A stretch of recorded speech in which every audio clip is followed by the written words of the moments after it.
चलो फिर ढूंढ लेते हैं उसी नादान बचपन को, उन्हीं मासूम खुशियों को, उन्हीं रंगीन लम्हों को, जहाँ गम का पता न था, जहाँ दुख की समझ न थी,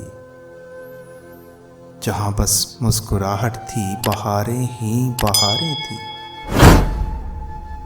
कि जब सावन बरसता था तो उस कागज की कश्ती को बनाना और डुबो देना बहुत अच्छा सा लगता था, और इस दुनिया का हर चेहरा बहुत सच्चा सा लगता था। चलो फिर ढूंढ लेते हैं उसी मासूम बचपन को, चलो फिर ढूंढ लेते हैं, चलो फिर ढूंढ लेते हैं।